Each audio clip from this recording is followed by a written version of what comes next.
protocolo das boas práticas. Boa noite, turma, novamente, porém agora com, né, a gravação da nossa aula.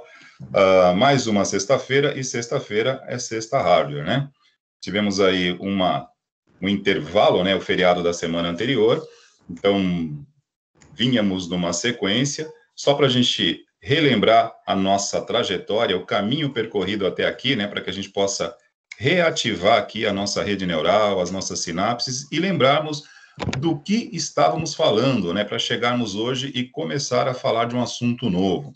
Bom, o nosso último assunto tratado aqui foi a síntese, né, do Piratas do Vale do Silício, né, onde vocês assistiram o filme e nós tivemos aqui uma conversa, uma conclusão sobre algumas questões que foram cruciais para a sequência, né, da tecnologia até os dias atuais. Antes do Piratas do Vale do Silício, nós demos aqui uma introduzida, né, na questão da evolução tecnológica dentro da esfera computacional. E hoje, né, seguindo aí a continuidade, tivemos uma sexta-feira que foi feriado, e hoje vamos falar sobre normas e procedimentos para manuseio de equipamentos e também a parte de conceitos no fundamentos elétricos, né? Eu não tenho formação na área elétrica, mas dentro desse universo aqui de manutenção de computadores, o professor Alexandre concorda comigo, você não precisa ser um especialista em instalações elétricas, mas você não pode ser órfão de pai e mãe, né? Você precisa ter pelo menos uma noção do quanto isso está diretamente ligado ao funcionamento e à vida útil de um componente ou de uma sequência de componentes, né? Você pode ter uma rede, vários equipamentos ligados, e um circuito mal projetado, mal instalado, os ajustes, né, vamos chamar de ajustes aqui, também conhecido popularmente por gambiarras, o quanto isso é prejudicial, e separando, né, a gente aqui coloca um divisor, né, a partir do momento, né, que eu passo a ter conhecimento e informação sobre algo, o meu comportamento deve mudar, né, então, assim, se até este exato momento, a aula de hoje, vocês tinham alguns hábitos, a partir do que nós tratarmos aqui hoje, a informação precisa ser tratada, vista, entendida, e na medida do possível, vamos moldar o nosso comportamento, né? Porque nós separamos sempre as coisas em duas partes muito diferentes. Utilizar, gostar de tecnologia é uma coisa, estudar, desenvolver e atuar como profissional dentro da área tecnológica é outra. Tudo bem? Então, algumas questões que vão ser tratadas hoje aqui, nós vamos falar sobre a NBR 5410, que é uma norma técnica da ABNT que estabelece padrões para instalações e manuseios em equipamentos de baixa tensão. Então, assim, o que é uma norma técnica? O que é a Associação Brasileira de Normas Técnicas? Primeiramente, estamos num curso técnico, né? E as normas técnicas, dentro de qualquer área de atividade técnica, elas têm como objetivo não simplesmente enfeitar a área, né? Mas torná-la possível. Então, nós seguimos regras para fundamentar o nosso trabalho. E não são regras, são normas estabelecidas por uma entidade, uma organização chamada ABNT, que segue padrões internacionais. Então, alguns padrões que nós vamos tratar aqui, se você atravessar o continente e for para outra parte do mundo, o mesmo que está sendo dito aqui vai estar valendo lá. Isso é uma forma de você fundamentar o trabalho que você desenvolve e ter o quê? O mínimo de padronização, segurança e controle. Tudo bem? Vamos lá, deixa eu compartilhar minha tela com vocês. Professor Alexandre, fica à vontade, suas considerações iniciais. Opa, então vamos lá. Estou aqui respondendo rapidamente a Tainá, Wagner. Estou ouvindo vocês. Ela está fazendo uma pergunta, acho que a gente pode até já deixar está um pouquinho fora aí do nosso contexto, mas acho que é pertinente dentro da nossa disciplina, ela perguntando o que sai mais barato, né? Montar ou comprar um PC Gamer. Eu, a princípio, até respondi aqui para ela, isso depende, né? Eu acho que é muito relativo à questão da compra ou da montagem, depende do que você busca com relação, né, a desempenho, eficiência, né, com relação à marca e modelo dos componentes. Então, isso é tudo um ponto de se fazer um levantamento para se descobrir, né, realmente qual, não digo o perfil, né, mas qual seria ali o modelo mais próximo que atenderia às suas expectativas. Não sei se, de repente, você tem aí a mesma visão que eu, Wagner, mas eu acho que eu penso mais ou menos nesse sentido. Sim, sim, sim, Alexandre, eu concordo, sim. E eu gosto muito dessas perguntas, como eu sempre digo, todas as perguntas estão dentro daquilo que nós estamos falando aqui, né? E aproveitando a oportunidade, a gente precisa até bater um papo a esse respeito, Alexandre, sobre a disciplina de suporte ao usuário, porque eu acho que eu comentei com você que né, estamos na aula aqui, mas enfim, está gravando e está valendo, está tudo relacionado ao contexto. Eu coloquei no nosso plano, né, no POAD, uma interligação entre manutenção e instalação e suporte. Aliás, minto, suporte ao usuário. Aí qual que é a ideia? É auxiliar também nessas questões, porque a gente cria um mini suporte, e aí depois eu te passo, vou te caminhar isso aí que vai servir também, de repente, se você achar interessante, quiser aplicar lá em Mongaguá, a gente cruza suporte em Mongaguá com manutenção. E aí, no intervalo, né, a gente bate um papo, aproveita essas questões aqui, nós já começamos algo na terça-feira, mas eu preciso também inserir você nesta conversa aqui. Como vai um pouquinho mais de tempo, no intervalo a gente bate um papo, e todas essas perguntas que estão no entorno, elas entram numa forma de suporte em nível 1, na questão da orientação e direcionamento. E que, lógico, trataremos em aula, mas a gente começamos nessa terça-feira a criar aqui um projeto chamado SAMU, Suporte, Atendimento e Manutenção ao Usuário. SAMU é um acrônimo, lógico, né? Não vamos aqui discar o 92, pelo amor de Deus, mas a ideia é pegar essas questões que surgem e direcionar. E aí, na terça-feira, a gente começou a elaborar algo nesse sentido, e eu gostaria de cruzar isso aqui com manutenção. Mas, no intervalo, a gente bate um papo para te tornar mais a par disso, e fica aqui a sugestão. Se você também tiver afim, a gente faz o mesmo lá em Mongaguá, pô. Opa, tamo junto, vamos lá. Eu acho muito boa a proposta aí. Eu acho que tudo que a gente pode modificar ou criar, né, trazer aí novas perspectivas, tô junto. Vamos conversar. E assim, né? Quem dá o ritmo são eles, ó. Por exemplo, vamos falar de games, vamos pegar um momento aqui para falar de uma configuração gamer? Beleza, a gente direciona o suporte para consultoria para games. E aí temos que pesquisar sobre e fazer uma síntese sobre o assunto. Fechou. A gente pode fazer isso sim, sem problema algum. Legal, legal. Beleza? Já está entrando aqui uma série de perguntas, né, do Samuel, Sim, né? sim. Aquela questão de quando vai mexer em circuitos, né, placa de circuitos, enfim, aquele ditado de colocar as mãos sobre objeto metálico, né, que não Está no assunto de hoje aqui. a parte de estática, já está começando aqui as perguntas, mas vamos lá, vamos seguir. Beleza, beleza. Bom, uma das coisas que eu mais estou gostando nessa turma aqui é justamente essa interação, né? Porque isso torna a nossa aula um pouquinho mais dinâmica.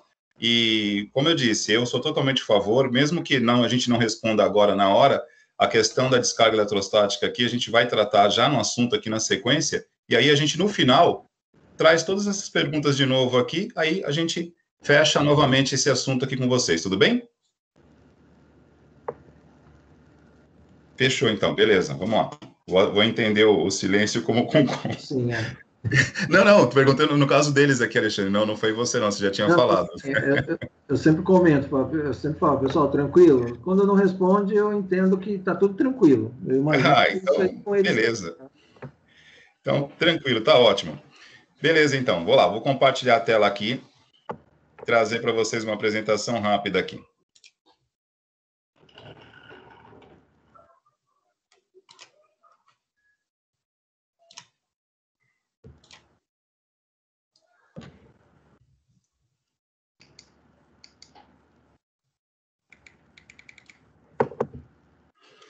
Vamos lá, perguntinha. Vocês estão vendo a minha tela, hein?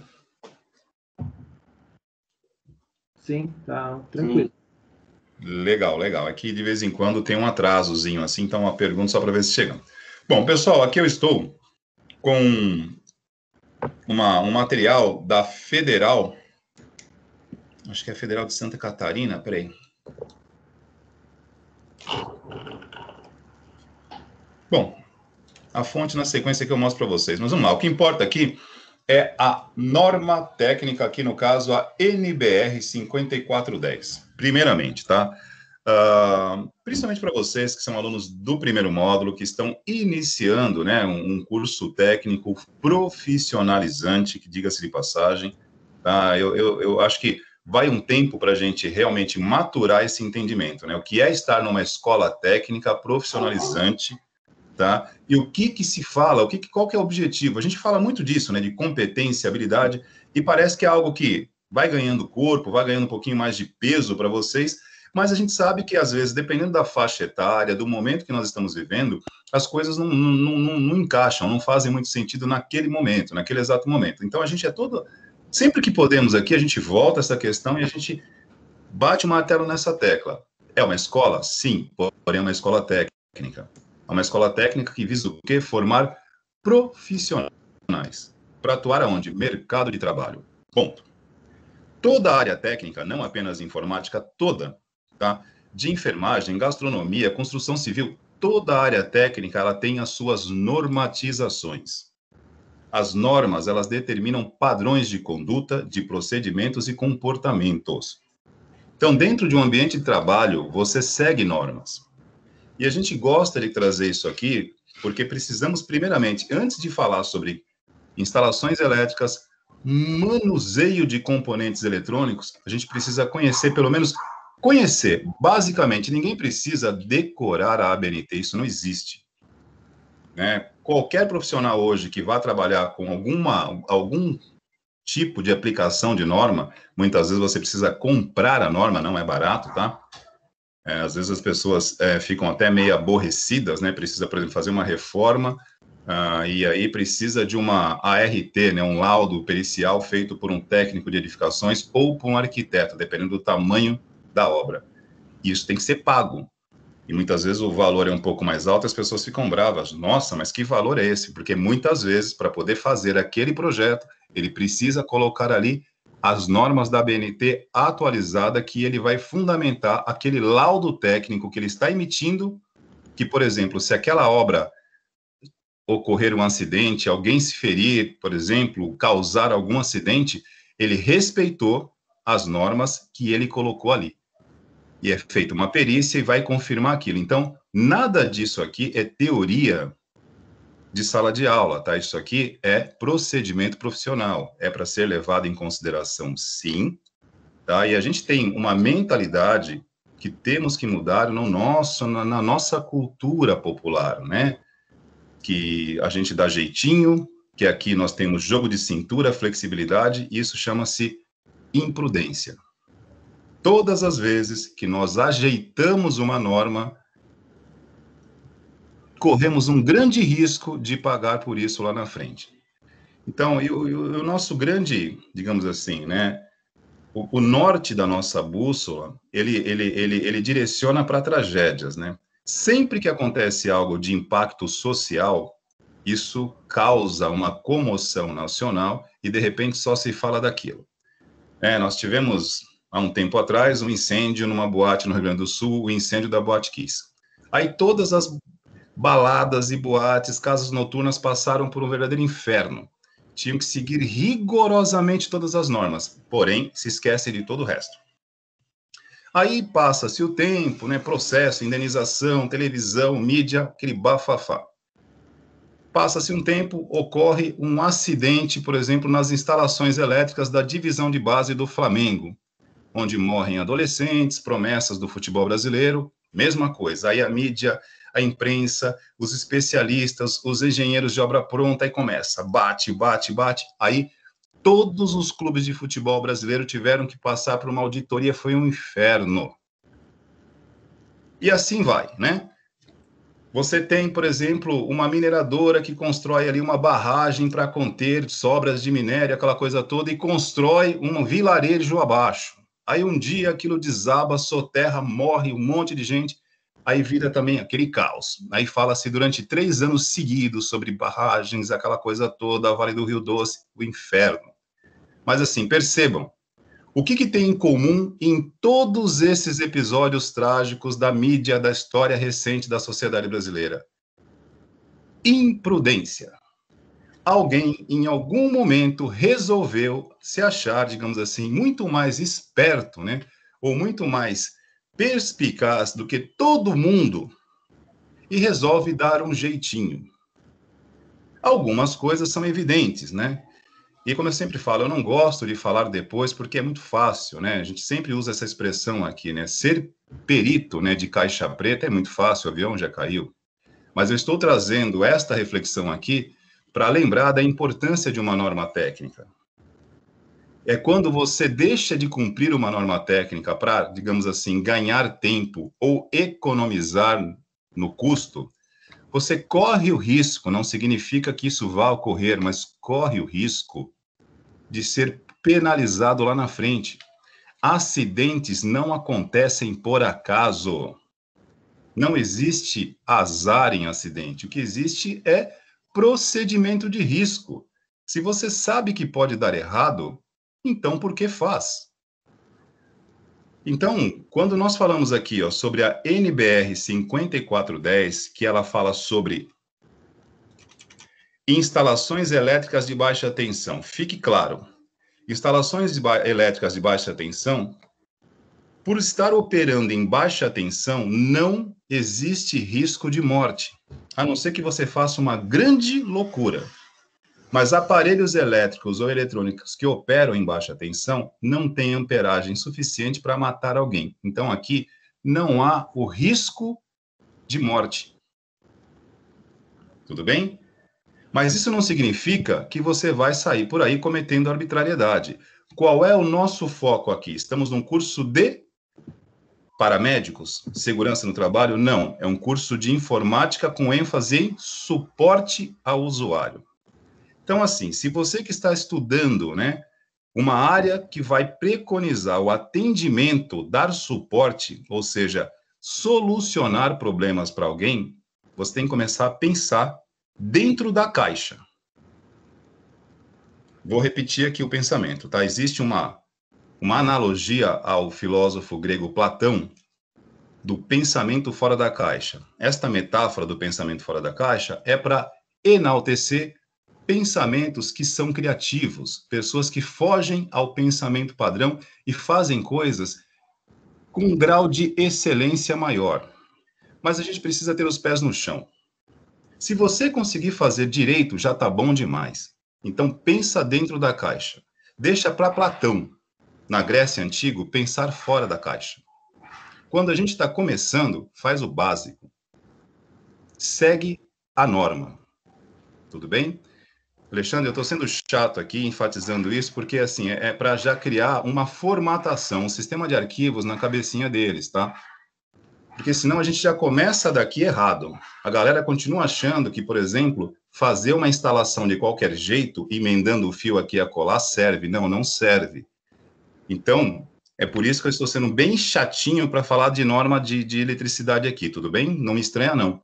Eu acho que é o mínimo que você está fazendo aí, porque quando a gente fala em normas, e principalmente instalação, e apontando para a eletricidade, o mínimo eu acho que é pouco. A gente tem que estar sempre realmente direcionando, primeiramente, né, pensar na segurança, né, pessoal, e também estrutural, né, como vai ser apontado aí nesse quesito. Então, acho que está totalmente correto.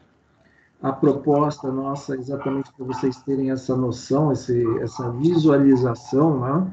Como foi apontado, não é para ser nenhum técnico em elétrica, não é para ter especialidade na elétrica, mas sim um conceito básico, inicial, primeiramente para entender, né, como é que funciona, né, quais são os riscos, né?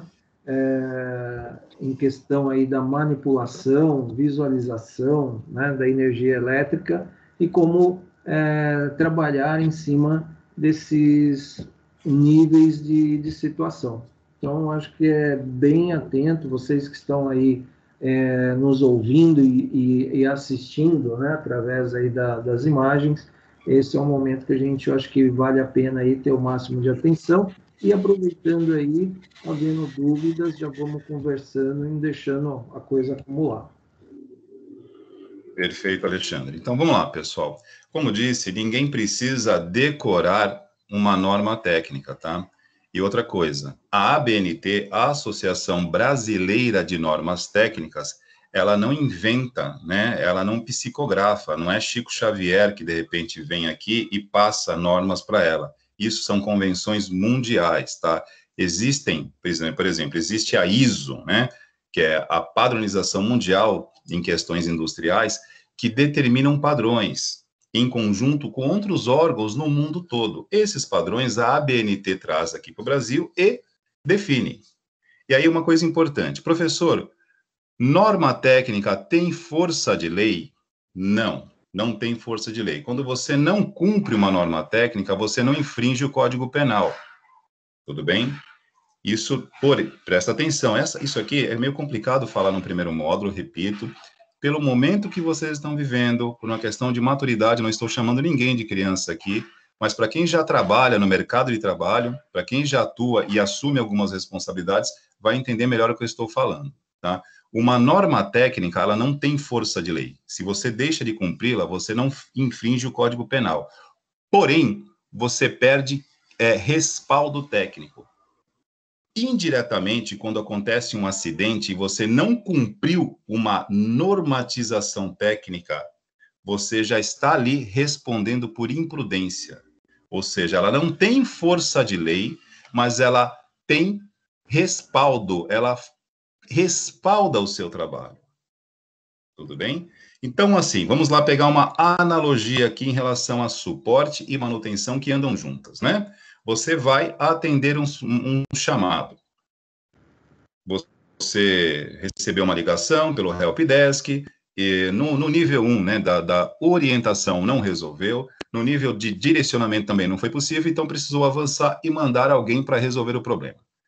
E aí percebeu, por exemplo, que a instalação elétrica não estava correta, e aquilo começa a gerar instabilidade nos dispositivos instalados, que muitas vezes acontece. Tá? Muitas vezes, quando você não tem muita vivência na área, né, você vai ali, resolve um problema no computador, uma fonte que queima, algum componente mais sensível que vem e avaria, e aí, lógico, num suporte você tem um registro, né, um histórico, e é onde aquilo acontece com uma certa frequência, e você precisa começar a observar o entorno, né? Instalações elétricas, ou seja, a maneira como o circuito foi projetado, foi dimensionado, pode influenciar e influencia, sim, positivamente ou negativamente, não apenas no funcionamento, mas na vida útil. E aí entra o lado, né, do chamado jeitinho. Quando você dá um jeitinho e infringe uma norma técnica para ser mais barato, para ganhar tempo, muitas vezes, você pode sobrecarregar um circuito, você pode subdimensionar um circuito elétrico. O que é subdimensionar? É usar, por exemplo, uma instalação que não está de acordo com a demanda que vai passar por ali. Então, ela vai estar sempre em sobrecarga. Vai causar um desgaste, em algum momento poderá dar problema. Isso acontece muito, por exemplo, em instalações com ar-condicionado. Porque justamente no nosso bom e velho improviso de última hora, né?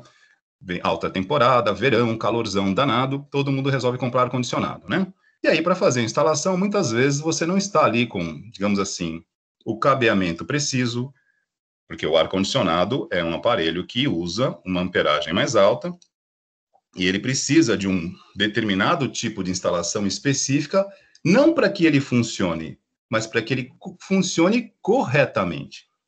Quando você instala do jeito mais simples possível, digamos assim, economizando, escolhendo por um disjuntor, já chegamos lá na frente para falar o que é o disjuntor, escolhe um estilo de cabeamento inadequado, né, com fiações finas, esse tipo de coisa, ele vai funcionar, mas o grande problema é que ele vai dar problema, porque desculpe o pleonasmo aqui, o grande problema é que ele vai apresentar falha, porque você não dimensionou correto, e os computadores são as mesmas coisas. Tá? Embora sejam equipamentos de baixa tensão, repito, não leva a risco de morte, mas, de repente, um curto-circuito que cause um incêndio, aí sim, não é o problema elétrico, mas a repercussão dela, né? O acidente ocorrido nas divisões de base do Flamengo, há alguns anos atrás, passa por isso. Então, essa instalação elétrica foi mal dimensionada, o ar-condicionado, digamos assim, a instalação elétrica sobrecarregou, pegou fogo nas divisórias, gerou um incêndio e tivemos aquele resultado trágico. Então, o que acontece com as instalações elétricas? E o que acontece com a norma técnica? Qual é o objetivo disso aqui? Né? E aqui nós estamos na 5410, NBR 5410. Esta que eu estou mostrando para vocês aqui é a atualização de 2004. Professor, mas não dá para pegar 2020 só se eu pagar, tá? Para poder abrir aqui a NBR 5410 2020, se vocês conseguirem achar ela inteira, né, na íntegra, vocês podem achar trecho aqui de graça, tá? Mas ela completa, você tem que pagar por ela, né? Infelizmente, tudo também tem que ser pago. Qual é o objetivo da norma técnica para a gente poder avançar isso aqui? Eu não vou mostrar todos os itens, porque não tem necessidade.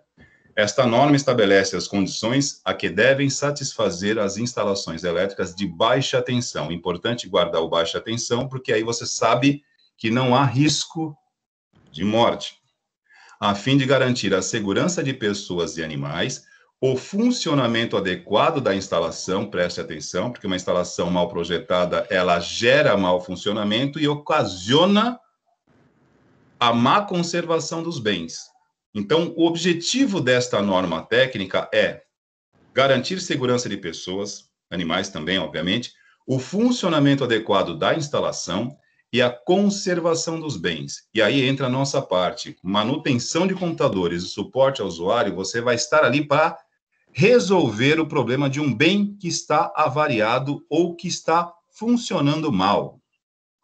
Quando este problema está fora do computador, e você tem um pouquinho de experiência nesse quesito, e se não tiver experiência, tiver um pouquinho de informação, porque muitas vezes você não tem o conhecimento profundo sobre aquilo, mas você tem uma base informativa, que é o que nós estamos passando aqui, para que você possa identificar o problema e, caso não tenha habilidade e competência para saná-lo, direcionar para alguém específico da área. Mas você não pode ser refém do momento, de você chegar ali, trocar uma fonte trocar uma fonte pela segunda vez, trocar uma fonte ou um equipamento pela terceira, quarta vez, com uma frequência muito rápida, e você não atenta para que algo além do computador pode estar gerando isso. Por isso que vem aí também um pouquinho de sensibilidade, experiência, né, para a gente perceber que esse tipo de ocasião que se repete com uma certa frequência, no intervalo aí pequeno de tempo, isso é indício, não significa que seja, né? O professor Alexandre, que também é experiente nisso, sabe que é muito difícil você precisar as coisas assim, né? O importante é você estar no local e aferir, medir com precisão.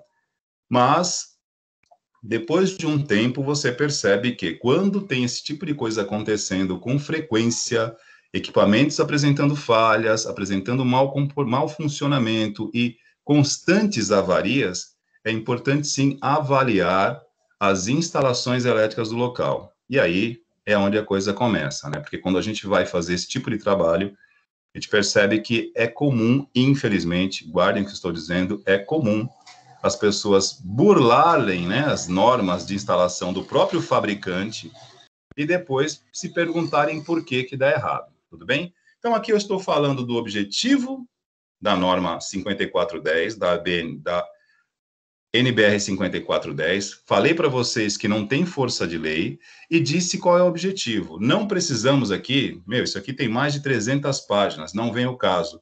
Um profissional da área, quando precisa criar um projeto e fundamentar na lei, ele vem aqui, consulta o sumário, vê qual artigo da lei onde se dá da norma que se encaixa no que ele está fazendo, ele vai lá, cita, prescreve e pronto. Mas o importante aqui é a gente guardar esta informação da responsabilidade que a gente assume quando está montando ou atendendo alguém. Isso aqui é um trabalho, tá? A gente não brinca em trabalho, a gente faz a coisa como tem que ser feita. E normas técnicas têm esse perfil, tudo bem? Então, comentei aqui com vocês, como disse, não precisamos guardar, memorizar, o importante é entender e ter consciência, né? Primeira coisa é você entender, outra coisa é você ter consciência disso e passar a aplicar, né? E esquece essa questão da subjetividade e do jeitinho. Se foi engraçado até hoje falar que gambiarra também funciona, então a partir daqui muda. Deixa isso para ontem, tá? A partir de agora a gente segue direitinho. Bom, falei da ABNT aqui, da importância dessa conscientização e do entendimento do que temos que ter. E aí, eu vou mostrar uma apresentação aqui rapidinha, também resumida, sobre algumas dicas especificamente para laboratórios de informática, porque assim, eletricidade, ela está em todo lugar, né? Inclusive, a eletricidade, o elétrons, né, o tráfego de elétrons é uma propriedade da matéria. Para quem conhece um pouquinho de física newtoniana, você tem aí no átomo, né, presente em toda a matéria em nível atômico, uma camada que circula elétrons e prótons, e o núcleo que é neutro. Então, se for falar de eletricidade aqui, a gente vai passar o resto da vida. O objetivo é direcionar para o nosso ambiente, que é equipamentos informatizados, tudo bem? Então, a gente falou um pouquinho de elétrica, entra agora na parte de laboratório de informática e alguns procedimentos para o laboratório de informática, e dentro dessa parte de laboratório de informática, a gente pega de novo o viés da parte elétrica para citar alguns vícios que nós temos, inclusive em casa, e aí a gente tem que fazer, né, depois uma análise geral aqui, inclusive eu vou colocar as minhas instalações à prova para vocês, né, e a gente faz essa reflexão ainda hoje. Então, vou aqui para a apresentação, voltando, direcionando para a parte de informática, e depois a gente liga, mexe com as instalações dentro de laboratório, beleza? Alguma pergunta até aqui, professor Alexandre, alguma consideração? Não, por enquanto está tranquilo. Beleza, então vamos lá. Eu deixei aqui várias abas abertas já com isso aqui pronto, espero que eu não tenha perdido. Acho que está aqui, é isso aqui. É rapidinho aqui, ó. Procuro, sempre que possível... Vamos lá. Inclusive, eu preciso até atualizar isso aqui, professor Alexandre, desculpe, tá? Eu não atualizei, isso aqui está ainda da ETEC de Mongaguá, para a gente poder atualizar aqui, compartilhando com os colegas aqui, tá? No caso aqui, professores Wagner e Alexandre, tá? Que essa apresentação aqui, lá de Mongaguá, do semestre anterior de EIC, do curso de manutenção, não era nem de manutenção, de instalações, estrutura e instalação de computadores. Então, aqui, ó, dicas importantes para o manuseio de equipamentos durante as aulas práticas do laboratório de manutenção. No momento, estamos aqui, né, estamos na pandemia, acabamos de sair oficialmente do lockdown, ainda estamos em estado emergencial, então aula prática, por enquanto, não vai rolar. Mas já sabemos qual é ou quais são os procedimentos que precisamos ter. Eu confesso a vocês que aqui na ETEC de Praia Grande, eu não conheço o nosso laboratório de manutenção. O professor Alexandre, se conhecer, terá mais propriedade para citar algumas questões dentro do laboratório aqui na ETEC de Praia Grande. O que eu conheço com mais profundidade é o de Mongaguá, né? Porque é a primeira vez que eu pego essa disciplina aqui na ETEC de Praia Grande. Professor Alexandre, fica à vontade. O de Praia Grande, até antes aí da pandemia, estava ainda em fase de elaboração, Wagner. Correto. Estavam colocando alguns materiais, né? Por exemplo, fontes, alguns gabinetes, né? Com algumas placas, HDs, né? E aí, de lá para cá, eu não sei se houve alguma evolução, algum investimento, alguma melhoria, né? Estava bem no início da montagem do laboratório. É bem diferente de Mongaguá, né? Correto, então, tudo bem. E assim, pessoal, que fique claro, nós não estamos comparando estruturas, tá? Vale lembrar que a ETEC de Mongaguá é uma escola mais antiga, tá? Que já existe aqui desde 1995, e lá nós tínhamos o curso de manutenção, por isso que lá, já desde 2010, acho que se não me falha a memória, 2009 foi a primeira turma do curso de manutenção. Então, nós temos em Mongaguá, na ETEC de Mongaguá, um laboratório só para manutenção digamos assim, voltado para isso, que acredito que durante todo esse período da pandemia, que já faz mais de um ano que não entrou lá, deve estar, assim, numa situação bem complicada, né? Pelo seguinte sentido, e aí já entram o nosso olhar para a nossa área dentro do nosso laboratório, né? Bom, dentro do laboratório de manutenção de computadores, vocês não vão encontrar lá equipamentos tops de linha, né? Por exemplo, você não vai entrar hoje no laboratório em nenhum lugar do mundo, mas nem no MIT, em Massachusetts, e não vai encontrar lá um Core i9, um processador de R$ 9.000 para você ficar brincando de montar e desmontar, fazendo testes. Não é esse o propósito, né? De forma alguma. Dentro de um laboratório de manutenção, basicamente, você encontra equipamentos já em desuso para reconhecimento, instalação e conexão. Então, assim, é legal essa informação de cara, porque às vezes a galera fantasia um mundo de Oz. Acha que chega no laboratório e vai encontrar 50 equipamentos novos na caixa lacrado para você montar e desmontar. Óbvio que não. É laboratório de manutenção.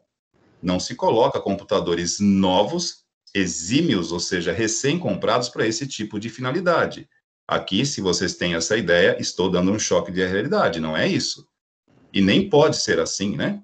Porque os computadores novos vão para o laboratório, para as aulas de informática, para acesso à internet, programação, desenvolvimento.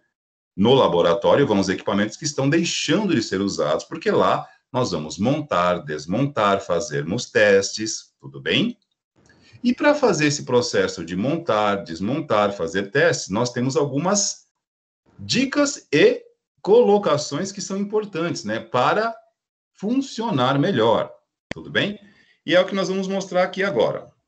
Primeiramente, né, aqui em Praia Grande, como disse, eu nunca usei o laboratório, como disse o Alexandre, ainda está em desenvolvimento, mas assim, vamos lá. Dentro de uma área, né, técnica que você vai, por exemplo, num laboratório onde você pode, né, utilizar, por exemplo, um ferro de solda, você pode ter ali equipamentos elétricos abertos, onde você vai manipular esses componentes eletrônicos. A pergunta que fica é, porque eu não gosto de imposição de ideias. Eu acho interessante a exposição de ideias para que haja uma reflexão e entendimento do que é possível e do que é legal, né? Porque nem tudo que é legal é possível. Então, vamos lá, você vai estar num laboratório de manutenção, mexendo com equipamento elétrico, às vezes caros, né? Será que faz sentido, né, mexer com ferro de solda e estando de chinelo, de bermudinha, camiseta regata? Ah, professor, mas é calor, pô, estamos no litoral sul, aqui é calor pra caramba. Sim, é calor. Mas, assim, vocês já viram algum funcionário da Vivo ou da CPFL em cima de um poste ou fazendo a instalação na sua casa de chinelinho, bermuda, camiseta regata, shortinho? Alguém já viu esta cena em algum lugar? Não, não viu e nem vai ver, gente. Por quê? Porque dentro de um procedimento técnico, um ambiente de trabalho, mesmo não sendo um ambiente de trabalho, a escola é uma simulação do ambiente de trabalho. Então, o mesmo ambiente que vocês vão encontrar aí fora, nós temos que trazer para cá. E não é para simplesmente formalizar à toa, em vão. Isso aqui chama-se desenvolvimento de comportamento. E a gente segue isso, né? Então, por exemplo, numa aula no laboratório, nós costumamos, num primeiro momento, né, sugerir que venham devidamente trajados. Calçado fechado, calça e camiseta minimamente com manga. E olha, nós aqui no Centro Paulo Souza estamos bem flexíveis, né? Ambientes como SESI e Senai, por exemplo, até hoje mantém a formalidade como deve ser, tá? Sapato fechado, não basta.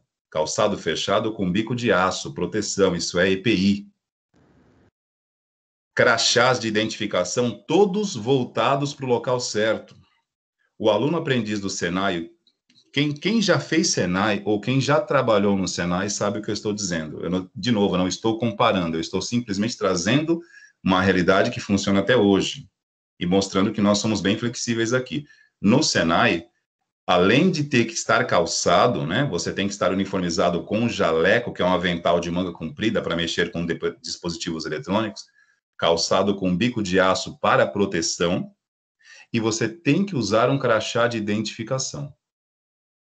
Se o crachá de identificação, por algum motivo, né, estiver virado, né, bater um vento, ou você se distraiu, ele está ao contrário, e passar algum supervisor, ou mesmo um professor que for mais exigente e anotar aquilo, com 3 anotações você toma uma repreensão. Com 3 repreensões você perde, digamos assim, 1 dia de salário. Porque o aluno aprendiz, ele está ali, ele é remunerado. E 3 ocorrências repetitivas desse, você perde o seu estágio, né? Porque o aluno aprendiz, ele está ali porque ele está estagiando numa empresa e a empresa confere para ele aquele curso. Então, para vocês perceberem que há uma grande diferença entre aquilo que se diz, que se prega em redes sociais, onde está, né, as coisas estão mais flexíveis, depende. Depende de que coisas e de onde você está. Algumas áreas de trabalho, elas evoluem, claro, mas algumas formalidades continuam mantidas.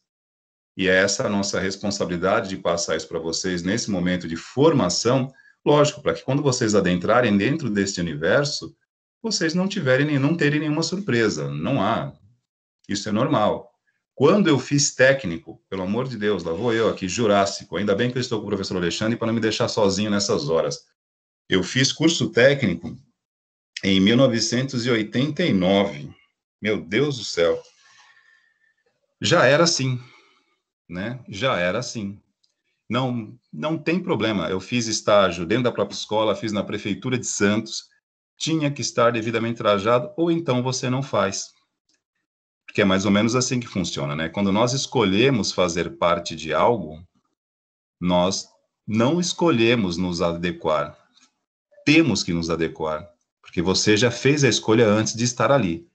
Então, não é opcional. E dentro da área de tecnologia, né, o chamado TI, Tecnologia da Informação, existem vários departamentos, existem várias ramificações. O que estamos falando aqui, eu e o professor Alexandre, é dentro da parte de manutenção, tá? Você vai estar, digamos assim, num laboratório, dentro de um ambiente para montar, desmontar computadores, resolver. Você tem que seguir essas normas, tudo bem? Então, no laboratório, estar devidamente trajado, calçado fechado, uma calça, camiseta com manga. Outra coisa importante, tá? É que a sequência aqui, tá, tem outras coisas aqui. Observar com atenção, né, a voltagem dos equipamentos quando vocês forem ligar. Acho que o professor Alexandre deve se recordar disso, se ele tiver a memória boa, ele vai se recordar. Nós tivemos um episódio dividindo aula juntos, isso faz um bom tempo já, isso já vai fazer quase 10 anos, onde nós tivemos no curso da tarde, professor Alexandre, um jovem que queimou 3 fontes conosco na mesma semana. Isso, para mim, nunca mais esqueci isso. Você se recorda desse episódio, Alexandre? Eu já não lembro mais. Não, sim, não tem como, né? São coisas que realmente fica eterno na memória. Não só esse episódio, mas já momentos que você está em aula prática, você dá todas essas recomendações, um pouco mais, e antes de mexer, você dá mais um pouquinho, e a primeira coisa que você escuta é aquele estouro de fonte. Como que você se sente nesse sentido, hein, Wagner? Não, é justamente. E aí a gente soma a este episódio aqui para poder responder a tua pergunta, né? Este caso, né, não é um causo, né? Porque causo, folcloricamente, é quando você conta uma história que pode ou não ser verdadeira. Então, é um causo. Aqui é um caso, isso aconteceu. Né? Durante uma aula de manutenção, nós tivemos um jovem que, na mesma semana, queimou 3 fontes. E aí, o que mais me aborreceu na época, acho que o professor Alexandre deve se recordar, é que já faz um tempinho, é que, eu fiquei realmente meio irritado, porque a reação da turma foi o que me aborreceu. Professor, na terceira pé de música, aí para mim foi a deixa, porque, pô, a gente não tá de brincadeira, né? Porque querendo ou não, gente, a escola é pública, o dinheiro pode parecer público, mas é mesmo público, quem paga isso somos nós. Nós pagamos uma carga tributária nesse país altíssimo. Então, o dinheiro que é investido numa escola pública também é nosso. Então, não está aí para isso. Então, você queimar uma fonte é um acidente, a gente entende. Você queimar a segunda fonte, olha, presta atenção, a terceira não dá para não tem justificativa. Não tem. E aí você pode explicar o que você quiser, mas não dá. E aí, naquela época, não sei se o Alexandre não se recorda, naquela época, eu sugeri ao jovem que reparasse aquela última fonte. Não, desculpa, você vai pagar essa fonte. 3 fontes queimadas na mesma semana, não há justificativa. Até mesmo porque nós orientamos, como diz o professor Alexandre, né? E a ideia, num curso de manutenção, é aprender a prevenir e resolver problemas, e não causar problemas por falta de atenção.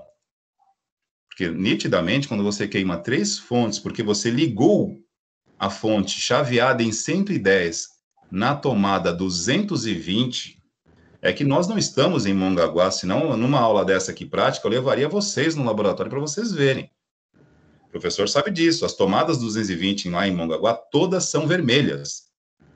E as 110, obviamente, são brancas. Então, assim, sabe? E essa fala aqui nós temos antes de ir para o laboratório, nós falamos e entendemos que acidentes acontecem. Claro que acontecem. Queimar uma fonte, quem nunca queimou uma fonte? Esse tipo de ocorrência dentro de um curso faz parte. Agora, queimar 3 fontes não é um acidente. Aí é uma incidência. E uma incidência tem causa. Quando a causa é a imprudência ou a negligência, aí você simplesmente fala, amigo, desculpe, mas você vai pagar essa fonte. Desculpe. Então, observar com atenção a voltagem do equipamento e verificar a tomada, isso é primordial, gente. E não somente na escola, tá? Porque lembrando, o que nós estamos falando aqui vale para qualquer lugar, né? Porque nós estamos trabalhando ou buscando formar profissionais que vão resolver problemas de usuário. Então, essa questão de chegar e prestar atenção não é a cor da tomada, porque nem todos os lugares tomam esse cuidado de identificar devidamente a tomada, né? Então, se você não sabe qual é a voltagem que está operando ali, então, antes de ligar, você testa com um multímetro ou com qualquer aparelho. Se, porventura, você não tiver, procure saber de alguma forma, né? E também faz parte do perfil do profissional estar devidamente amparado ou, digamos assim, instrumentalizado com dispositivos que possam te dar algum suporte ali, né? Um multímetro que a gente mostra aí na apresentação na sequência faz esse papel de permitir, entre outras coisas, você verificar a tensão de uma tomada, né? A voltagem da tomada. E muitas vezes não é apenas para saber se é 110 ou 220, é para saber se está realmente entrando, né, o 110 ou o 220 e qual a variação disso. Hoje em dia, isso está muito melhor, tá? As companhias elétricas hoje no Brasil estão operando com uma margem de precisão muito alta, muito alta. Inclusive, vocês sabem disso, está no Código de Defesa do Consumidor. Se vocês tiverem um aparelho queimado, avariado em casa, devido a uma variação da sua corrente elétrica, você pode pedir reparação. O grande problema é você conseguir provar isso, né? O grande problema é conseguir provar, porque aí, muitas vezes, quando você faz essa reparação, você solicita esta reparação e abre-se ali uma perícia, né? A coisa fica feia. Porque aí começa, né? Vai verificar toda a parte de instalações, aí vai pegar um monte de coisa ligada errado, aí perdeu, já era, né? Não tem como. Aí você perde o direito, fica quieto e deixa para lá. Então, verificar com atenção essa questão da voltagem, pessoal, não parece óbvio, mas isso acontece e dá problemas demais.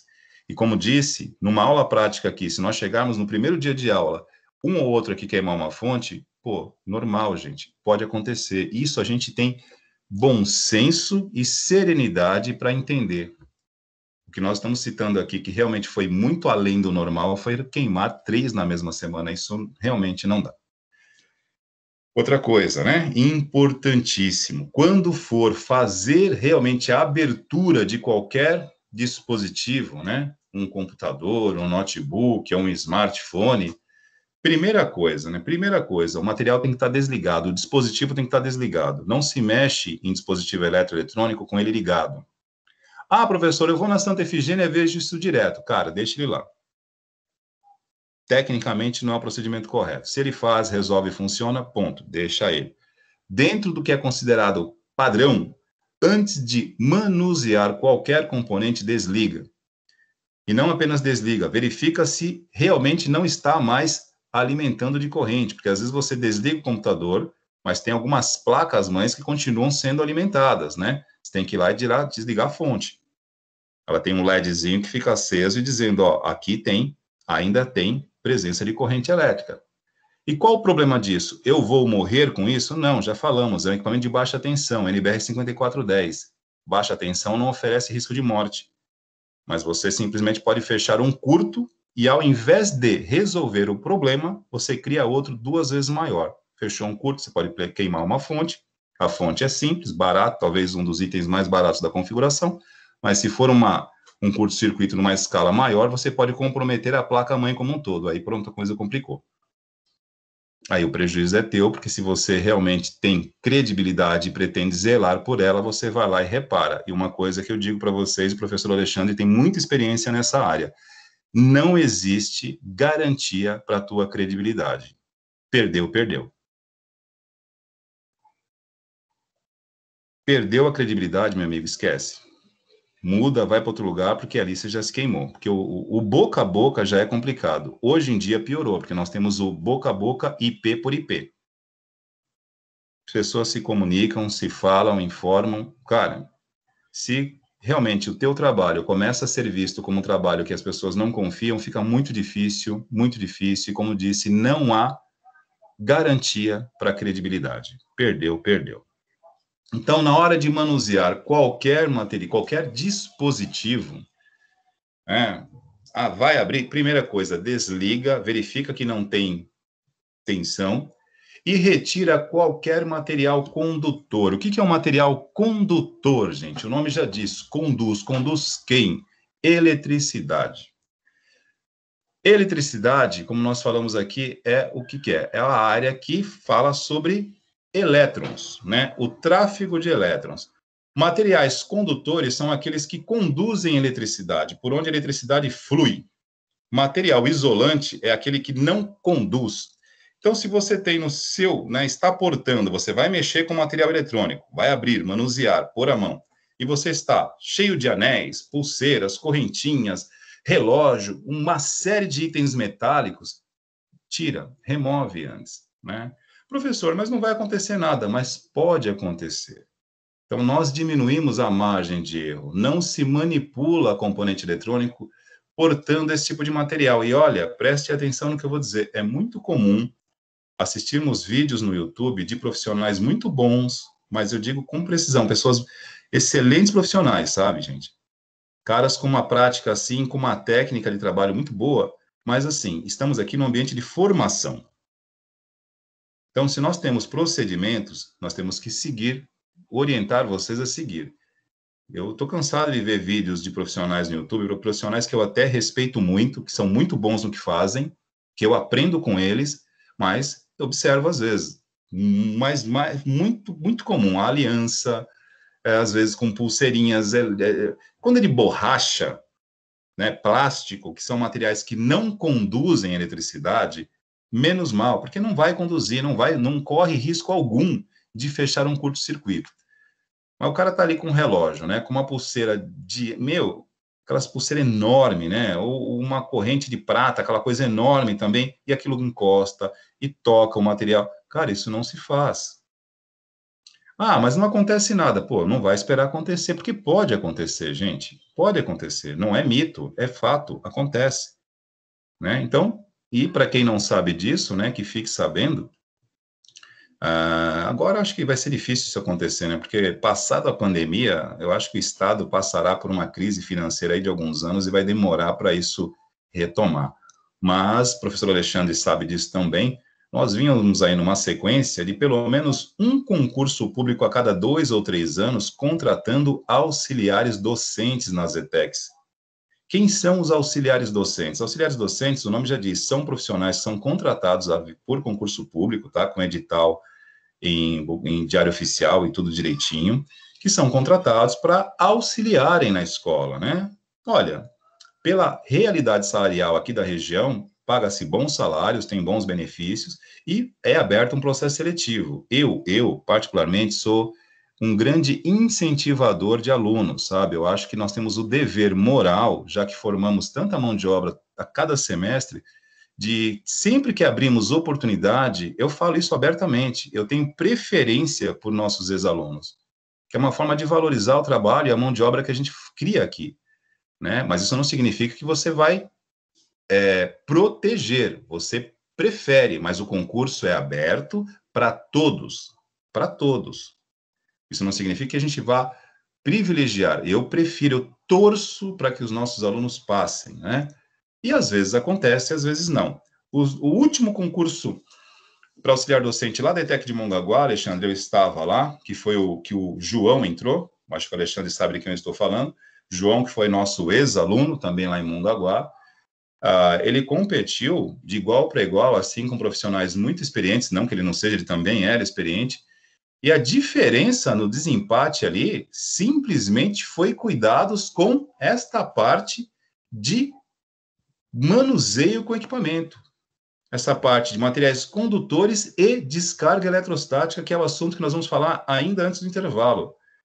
A chamada também, o pessoal conhece por estática, né? Descarga eletrostática, que todos nós temos aqui. Estava no critério do processo seletivo. Então, quem cumpriu, cumpriu. Quem não cumpriu, na hora H, vários candidatos chegaram ao final com a mesma pontuação. Na prova prática, esse item de tomar este cuidado com uma prática aí que falaram aí no chat, né, de tocar materiais metálicos para descarregar, né, a questão da eletrostática, né, que já vamos explicar o que é isso, para quem... os candidatos que estavam com pontuação muito alta, mas que não seguiram esse procedimento antes de abrir os equipamentos, já sofreram uma pequena penalização em pontos, que no final foi o que acabou separando o primeiro do segundo colocado, e era uma vaga só. Então, esse tipo de coisa que nós colocamos aqui, né, que muitas vezes no mercado você acaba encontrando, poxa, Santa Efigênia, os profissionais trabalham com uma rapidez, com uma agilidade que eu não possuo. Eu não estou aqui... são caras que trabalham num ambiente que eu não consigo, né? Eles estão ali, às vezes, atendendo numa bancadinha com 1 metro, eles estão com o computador aberto, falando com você, já atendendo outra pessoa, e tudo ao mesmo tempo. Com relógio, pulseira, celular, e já fala com... Cara, tecnicamente, se ele fez aquilo ali funcionar, tudo bem, mas está fora daquilo que nós chamamos de procedimento normal. É um caso à parte. Nós não reproduzimos aquilo no ambiente formativo, beleza? Então, o que diz as boas práticas?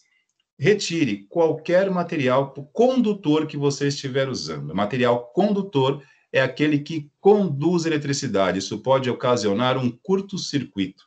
Então, você tira a aliança, tira relógio, tira a pulseirinha, qualquer frufru que você estiver usando.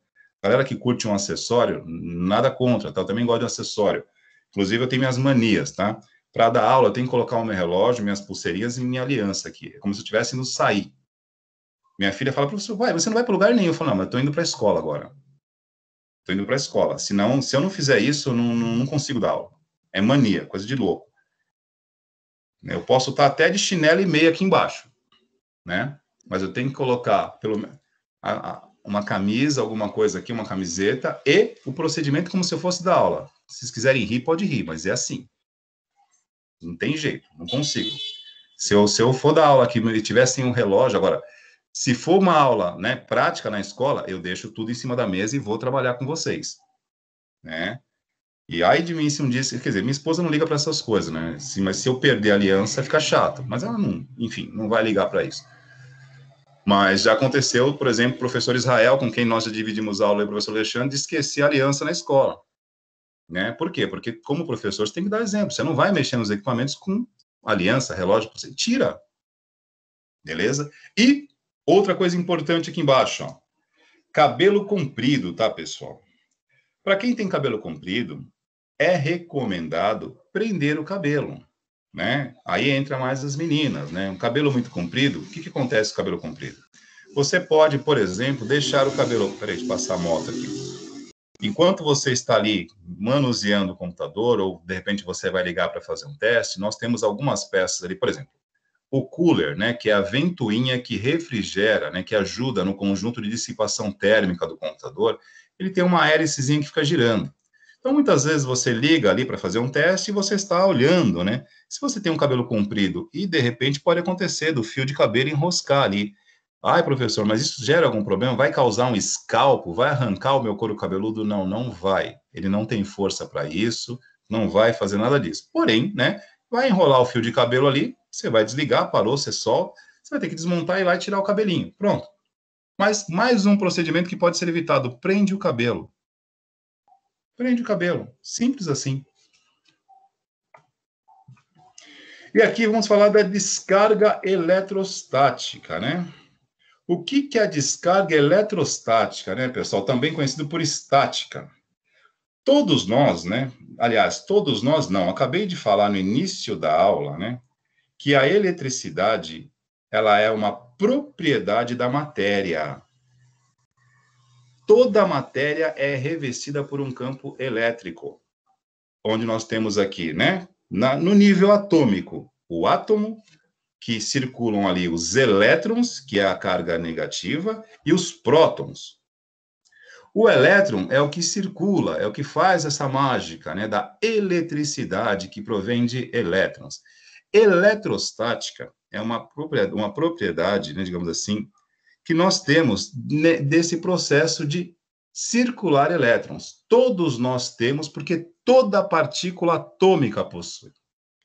Ah, professor, quer dizer então que eu tenho uma camada de elétrons circulando em torno de mim? Tem. E a maior prova disso são as telas touchscreen, meu filho.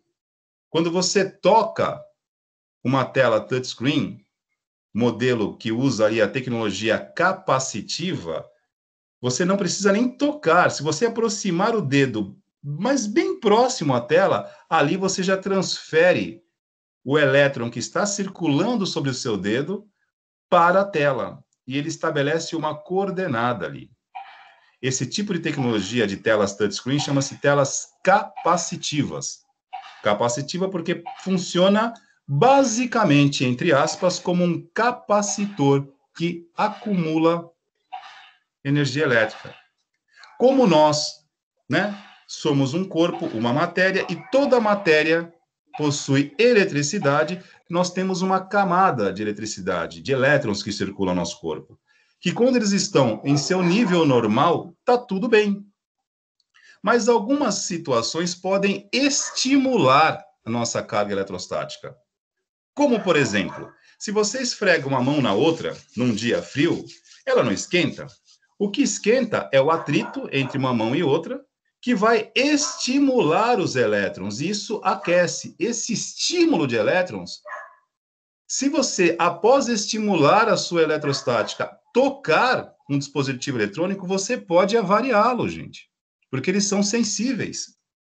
Ali dentro de uma placa, de uma memória, tem circuitos, tem transistores, tem pequenos itens ali na escala nanômica, em escala de nanômetra, desculpe, nanômica,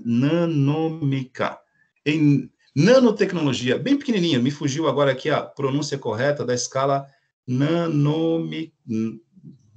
esqueci agora, desculpe, o nano agora fugiu.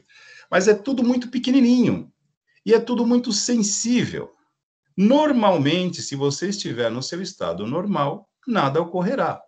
Mas pode acontecer, por exemplo, de você estar, digamos assim, com a sua eletrostática um pouquinho fora do normal e causar uma avaria. Isso é regra? Não, mas pode acontecer. Por isso que todo dispositivo que você compra vem com uma proteção. Aquela embalagem, né? Eu vou até fazer isso aqui agora, peraí. Aproveitar que uma imagem vale mais do que 1000 palavras. Professor Alexandre, fica à vontade para interromper aí, hein? Ok, vamos lá, vamos lá. Eu vou só pegar uma imagem aqui de uma embalagem eletrostática. Fica à vontade, Alexandre. Só aproveitando aí, dando um adendo nessa questão da eletrostática, parece ser um conceito, né, ou até uma situação bem simples, talvez não de grande importância, mas ocorre muito e muitas vezes quem está fazendo a manipulação do componente, está mexendo em si, ele não dá essa certa importância. E ocorre, já teve também em aula prática, né, do aluno não tomar esse conceito, ou pelo menos não ter aí atenção nesse sentido, de fazer a manutenção, mexer em componentes eletrônicos, por exemplo, uma memória RAM, né, com módulo de memória, e quando volta a fazer o procedimento de montagem, a peça para de funcionar, né? Simplesmente já não estava reconhecendo, não estava funcionando. De uma possível, com certeza, aí a questão da manipulação errada do componente, né? Então, isso tem que, sim, ficar muito atento. Os fatos aqui colocados são realmente reais, a gente tem que ter essa atenção, né? Se a gente não tomar esse cuidado, você pode, sim, queimar um módulo de memória, você pode, sim, às vezes até levar um choque mexendo numa placa-mãe, que ali tem componentes energizados, e também queimar algum circuito que você não perceba, e a placa-mãe deixa de funcionar. Então, são pontos que a gente tem que, sim, ficar muito atentos, tá? Esse material aí é bacana, hein, Wagner? Isso é importante. Vamos lá. Pô, legal, legal, Alexandre. Então, gente, e aí, ó, somando, né, a fala do professor Alexandre, que está complementando aqui o que a gente está dizendo para vocês, e a gente não pretende aqui, né, gerar alarmismo, não é isso, mas é passar para vocês qual é a realidade e como é que as coisas devem funcionar. Isso aqui, ó, são embalagens anti-estáticas. Quando você compra qualquer dispositivo eletrônico, por exemplo, uma tela para trocar do seu celular, uma placa-mãe, uma placa de vídeo, qualquer componente eletrônico hoje, ele vem com esta embalagem aqui, digamos assim, protegendo. Geralmente, né, quando você não tem conhecimento, você simplesmente abre, mete a mão em cima, não está nem aí e joga isso aqui fora, né? Eu não estou aqui estimulando o comportamento acumulador, né? Mas eu sou aquele cara meio sistemático, né? Então, sempre que eu compro alguma coisa que vem uma embalagem dessa, tudo bem, eu não guardo todas, mas pelo menos uma eu costumo guardar, porque uma hora ou outra você precisa, você já tem, né, para poder usar aqui, para você poder transportar alguma coisinha. Então, o que é uma embalagem antistática? É esse tipo de embalagem aqui que protege o dispositivo contra o toque da mão. Porque se você passar, né, transferir a eletricidade estática que circula no seu corpo para o dispositivo, ele não entra, ele toca e fica na embalagem. É uma embalagem metálica que não vai permitir que passe. Então, ela protege o dispositivo eletrônico e, como foi bem lembrado aí pelo professor Alexandre, eles são dispositivos sensíveis, tá? São dispositivos que precisam, e não precisa queimar, basta avariar. Você, muitas vezes, altera o funcionamento daquele dispositivo. Porque, muitas vezes, nem é somente você, tá? Por exemplo, isso é muito importante dizer aqui, tá? Porque a gente vive numa região, pessoal, que tem um fator climático que ele concorre, né? Ele acentua tudo isso que nós estamos falando. Nós vivemos numa região, né, chamada, o nosso clima aqui é o clima chamado tropical úmido. Nós estamos numa região quente, até o fato de ser quente não há muito problema, né? Tudo bem, você pode usar um ar-condicionado para refrigerar o ambiente, mas nós temos aqui, ó, tropical, quente e com uma umidade relativa do ar muito alta. O que significa umidade relativa do ar alta? Significa que nós temos partículas de água numa grande quantidade no nosso ar. E a água é condutora de eletricidade, tá? Então, a própria atmosfera nossa, ela favorece a passagem de eletricidade, porque é um ar extremamente úmido. E aí, nós estamos numa região litorânea. O que nós temos numa região litorânea? Mar. E aí nós temos um outro fenômeno muito importante no clima da nossa região, que é a maresia, ou seja, tem uma quantidade de sal presente no ar.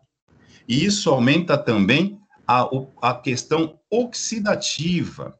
Então, por exemplo, é muito comum, né, muito comum estarmos em casa, muitas vezes a gente encosta na parede para ligar um cabo no computador e toma um choque quando encosta na parede. Opa, parece que a parede está energizada. Não é que a parede está energizada, né? Devido à umidade da parede e à sua carga, né, de eletrostática, se você simplesmente encosta na parede, que está extremamente úmida, e ali você fecha na parede e encosta no metal, por exemplo, numa parte metálica, você pode sentir um pequeno choque.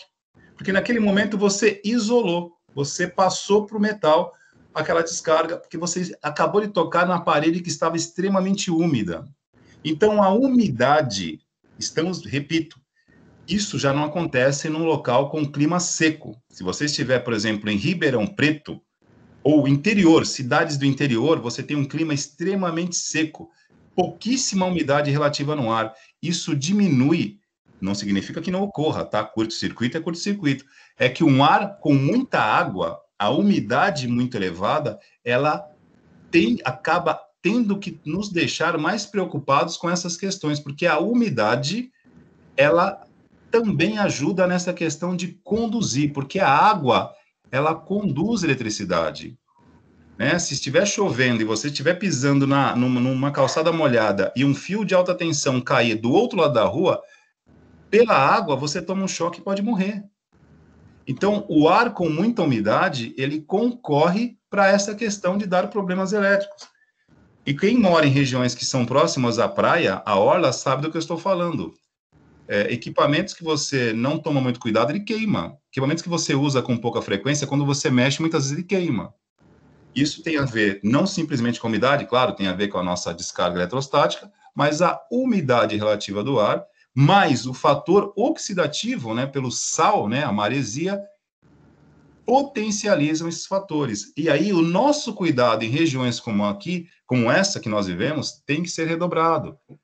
Porque além do fator normal, que a eletricidade está presente em tudo, porém a umidade e o sal torna isso ainda mais determinante. Então prestemos mais atenção porque vivemos numa região que tem este clima. Então aqui eu estou mostrando para vocês uma embalagem antiestática que protege, né, que embala. Você compra um processador, vem assim, compra uma placa-mãe, vem com uma embalagem dessa, muitos pegam, jogam fora e pegam o equipamento na mão e fica chacoalhando, como se fosse um chaveiro. Tá errado. Então, a partir de agora, já sabem, comprou uma peça de computador, veio na embalagem antiestática, antes de manusear, toma cuidado, deixa na embalagem. Perfeito? Professor, como é que a gente resolve esta questão da ESD, né? Descarga eletrostática, que todos nós temos, porque, como eu afirmei, a eletricidade é uma propriedade da matéria e não de dispositivos elétricos apenas. Toda matéria tem eletricidade. Então, vamos lá. Aqui nós temos um dispositivo chamado pulseira antiestática, né? Isso aqui, ó, aqui tem até os preços, tá, pessoal? Não estou vendendo nada, tá? Aqui tem na Amazon, né, R$69, Mercado Livre, 15. Essa aqui não é uma pulseira, aqui é uma pulseira antiestática, diferente aqui, R$158, essa eu não conheço. Vamos lá. O que ela faz, né? Deixa eu pegar uma aqui. Eu acho que, não sei se vocês conseguem visualizar, que se eu clicar aqui, vai entrar no Mercado Livre. Aqui ficou maior, ó. O que você faz com a pulseira antiestática? Aqui tem a foto, ó. Você coloca, obviamente, no seu pulso, né? Você prende aqui, ó, este cabo, e ele tem este cabinho aqui, ó. Ele vai passar, e esta última parte aqui, esta presilha, né, que alguns chamam de presilha formato jacaré, você vai prender isso em alguma parte metálica, que pode ser até o próprio gabinete do computador ou qualquer local onde tenha algo metálico, porque ali você vai usar esse metal para isolar. Ou seja, qualquer anomalia, qualquer desarranjo na sua eletrostática, passará por este cabinho, vai vir por aqui e vai parar aonde você prendeu o bico deste prendedor aqui, correto? Professor, esse é o único jeito? Não. Eu preciso comprar esse troço bonito, elegante, né? Que chega a ficar parecendo um acessório, um negócio bonito, você trabalhando com um troço pendurado em você, coisa elegante. Não, se você não tiver isso aqui, que é barato, não é caro, tá? Conheço muita gente que usa isso para trabalho, não é uma coisa que você se acostuma, não tem problema nenhum. Mas caso não tenha, aí vem a colocação, não me recordo agora quem fez que colocou no chat. Antes de manusear o equipamento, pessoal, antes de colocar, de pegar as peças, de tocar, é só você tocar alguma coisa metálica, porque aí, se houver algum desarranjo, né, algum comportamento anormal na sua eletrostática, ao invés de você colocar isso na primeira peça que você for tocar, você já isolou, já transferiu para outro dispositivo, no caso, uma parte metálica qualquer, o próprio gabinete do computador já serve. Tudo bem? Professor, então, não preciso comprar uma pulseira eletrostática necessariamente não. O que você precisa ter é um cuidado, o procedimento, a precaução de, antes de sair manuseando os componentes internos do computador ou outras peças, toque. Simplesmente pegue a sua mão e coloque em algo metálico, que pode ser, se você tiver ali, não tiver nada ao seu alcance, o próprio metal que compõe o gabinete do computador. Tudo bem? Alguma dúvida quanto a isso? Sobre descarga eletrostática? Não é mito, é fato. Isso aqui não é conto de fadas, isso aqui é verdadeiro. Tá ok? E uma forma de comprovar a veracidade da descarga eletrostática, chamada ESD, aqui está. Ó. O legal da internet hoje é que não nos deixa só. Nós citamos o exemplo e trazemos a imagem aqui. Telas capacitivas, tá? Telas capacitivas é uma entre as várias tecnologias usadas hoje e há um bom tempo nas telas touchscreen que nós temos hoje em tudo quanto é lugar, né? Smartphones, tablets, alguns notebooks estão usando telas touchscreen, vários dispositivos hoje, você vai, por exemplo, né, pagar o seu estacionamento no shopping ou outro lugar, você já tem um terminal de atendimento com telas touchscreen, você vai num terminal de autoatendimento no banco, tela touchscreen, e para quem duvida, né, touchscreen é uma tecnologia extremamente antiga, porque quando eu fazia curso técnico, Itaú e Bradesco já tinham tela touchscreen. O Alexandre lembra disso, porque eu também eu gosto de dividir aula com o Alexandre, que ele não me deixa só nessas horas. Verdade, verdade. Né? De agora, por mais hoje a gente fala que é uma tecnologia moderna, mas não é não. Já é antiga. Exatamente. O que modernizou, na verdade, é a maneira como esse touchscreen funciona. Né? Hoje nós temos várias tecnologias touchscreen, mas todas elas com o mesmo conceito, tocar na tela. Uma delas é a tecnologia das telas capacitivas. E olha aqui como é que ela funciona. Simplesmente ela usa os elétrons que circulam no teu corpo. Você aproxima o dedo da tela, você não precisa de fato nem tocar, basta aproximar, ele estabelece uma coordenada do elétron que passa pelo teu dedo ao que toca a tela. E ali você tem o funcionamento de uma tela capacitiva, que é muito mais precisa e muito mais rápida que a tela resistiva, que aqui são as resistivas, ó, que você tinha que tocar o dedo. Ó. A resistiva, ela tem mais de uma camada. Você toca na primeira camada e encosta na segunda, e ali você estabelece uma coordenada. Qual o problema dessa tecnologia? Precisão. Se você tocar o dedo, 2 dedos ao mesmo tempo, dá ruim. A capacitiva... Cadê a capacitiva? Acabei de mostrar, tá aqui, ó. Ela usa esse conceito, por quê? Simplesmente ela funciona como um capacitor. Capacitor, todo componente eletrônico tem. É um componente eletrônico que armazena energia para liberar justamente na proporção precisa que aquele dispositivo eletrônico utiliza. E ele simplesmente modula, né? Se você tem que entrar, por exemplo, 5 volts, ele vai modular o que está passando naquele circuito para que aquele dispositivo receba apenas 5 volts.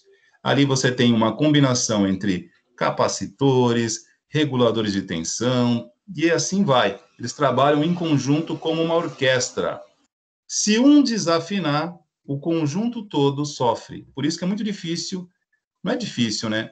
Você pode, né, recuperar uma placa trocando um desses componentes, que é baratinho, com 5, 10, 15 reais você troca um capacitor. Mas o capacitor nunca trabalha sozinho, né? Então, às vezes ele sobrecarrega e dá problema, mas pode ser em decorrência de outro. Então, mas isso fica para uma outra hora. O que eu quero que vocês percebam agora é que estamos comprovando que a descarga eletrostática, também conhecido por estática, ela é verdadeira, porque a tela capacitiva só funciona porque nosso corpo é revestido por uma camada de elétrons. Tudo bem? Provamos isso aqui. Descarga eletrostática, cuidados que tem que tomar, porque senão você pode danificar um equipamento que você está sendo chamado para consertar. Olha que ironia do destino. Olha que ironia, você vai atender um chamado de nível 2, né? Você vai lá para resolver pessoalmente o problema. Ó, lembrando que na terça-feira teremos aqui a Thaís, né? Psicanalista, que eu vou trazer aqui para falar conosco sobre pedagoga, psicopedagoga, administradora, psicanalista, para falar sobre hierarquia de necessidades, que é um dos tópicos de suporte ao usuário. Então, imagina o cara naquele nível de ansiedade, precisando que o computador funcione, chega você, o salvador da pátria. Naquele momento, ele olha para você com o mesmo olhar que o Tom Hanks olhou quando foi resgatado em alto mar, em Náufrago. Ele estava ali há muito tempo precisando. Imagina, você tem um equipamento parado, num local de atendimento ao público, ligou para o suporte, aquele que te atendeu não conseguiu resolver e mandaram você. Aí chega você lá, todo pimpão, todo feliz e saltitante, para resolver o problema, e você põe a mão numa peça e queima, porque você não estava se contendo de tanta descarga eletrostática, você estava eletrizante naquele dia, que me permitam aqui o trocadilho. E aí entra a pirâmide de Maslow, né, que é o assunto da aula, que eu trouxe até, mas vou trazer uma especialista para falar. Embora o teu computador funcionando não fosse uma necessidade básica, como as fisiológicas, né, que a pessoa reage de forma visceral, não tenha dúvida que o funcionário que depende daquela máquina, se pudesse, ele morderia você, cara. Pelo tamanho, falta de cuidado, né? E isso acontece, tá, gente? Acontece. Quem já fez manutenção em laboratório de escola, né? Lá não tem helpdesk, né? Lá é o desespero, né? Muitas vezes você tem ali 3, 5 horas por semana, o professor Alexandre sabe muito bem disso. Você tem 5 horas por semana para cuidar de 20, 30, 40, 50 máquinas, né? E tem que fazer um milagre, né, cara? E as pessoas esperam isso de você. Então, todo o cuidado que você toma é justamente para minimizar, digamos assim, né? Otimizar o seu trabalho, né? Então, a gente procura, às vezes, contar a história de forma aqui mais com tom de humor, mas voltando agora e fechando para a seriedade, não tem graça nenhuma quando você tem um departamento que atende pessoas, o equipamento parado, e aquele que vai para resolver, não resolve, né? Tudo bem, pode ser por algum problema, mas quando é por, como eu disse aqui, por falta de atenção, por negligência, aí nós temos essa questão aqui, né? De eletrostática, alguns cuidados que a gente toma, que isso, digamos assim, é parte da solução do problema. Porque diante de um problema você tem a causa e você tem a solução. Se o teu procedimento te aproximar mais da causa do problema do que da solução, tome cuidado. Tem uma outra expressão que termina isso aqui, chama-se justa causa, né? A justa causa é um ponto final na tua história aí de equívocos, de falta de atenção e assim por diante. Então, voltando aqui, tudo bem, pessoal? Essa parte de descarga eletrostática ficou tranquilo? Todo mundo entendeu? Temos ainda mais 10 minutinhos aqui, só para poder finalizar aquela apresentação, e aí a gente para aqui para o intervalo, tudo bem?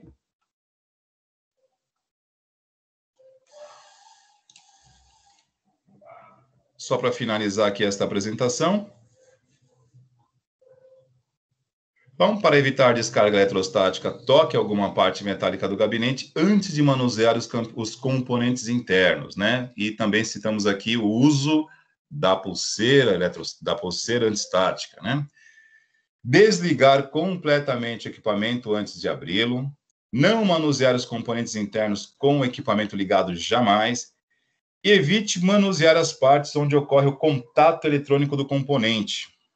Como assim? Evite manusear por a mão, pessoal.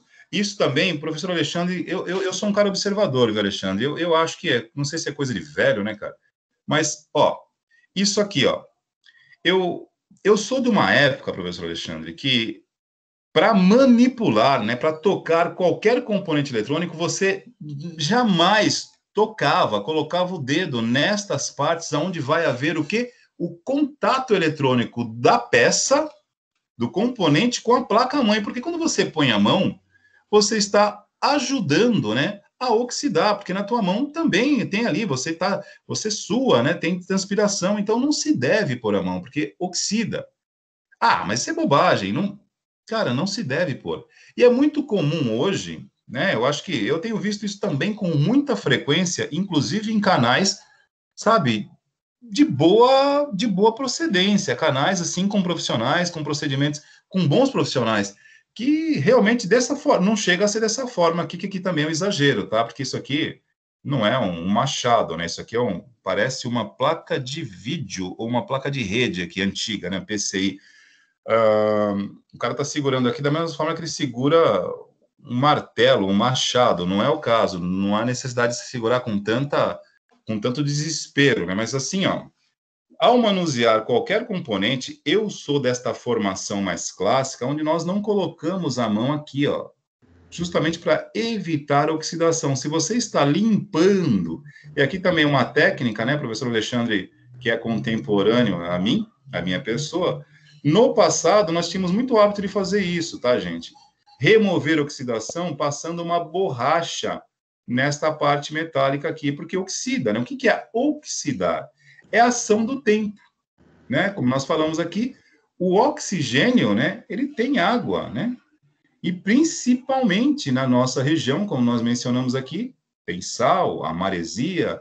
Então, com o tempo, o oxigênio ele causa, né, o efeito oxidativo e vai criando aqui algumas crostazinhas que de tempos em tempos é importante remover.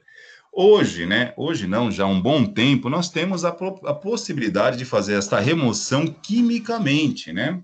Através de um componente chamado limpa-contato.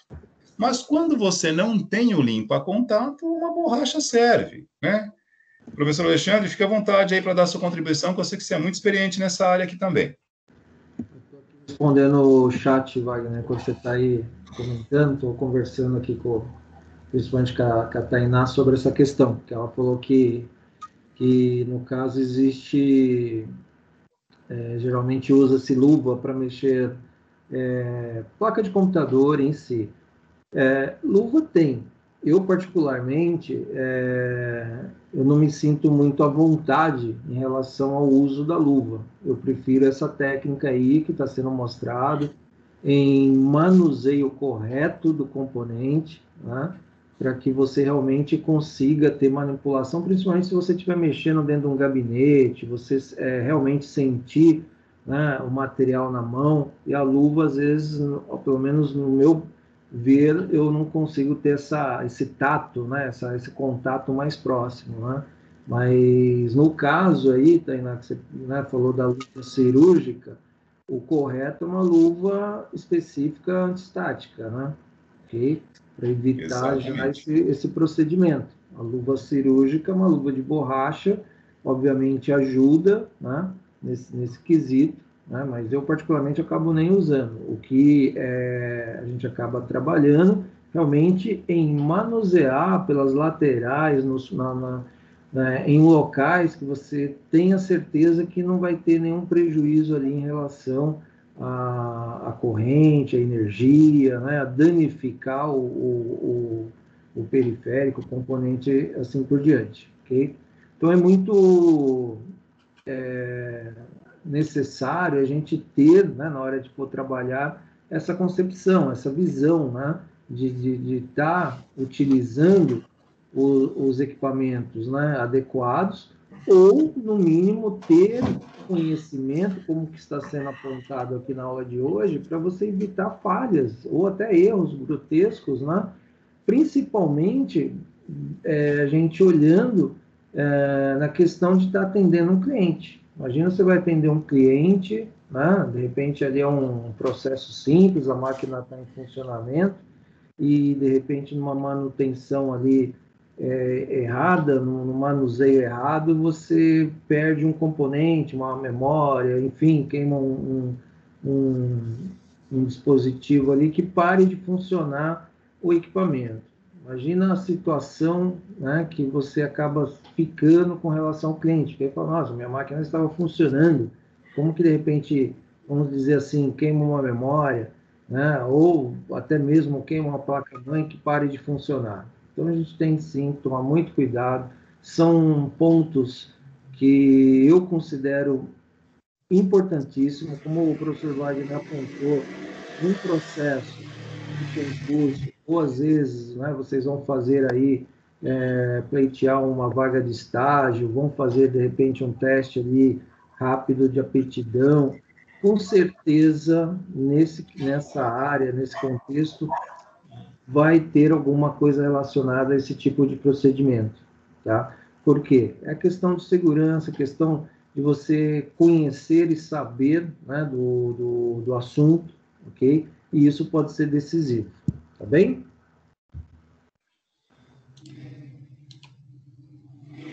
Perfeito, Alexandre. Perfeito.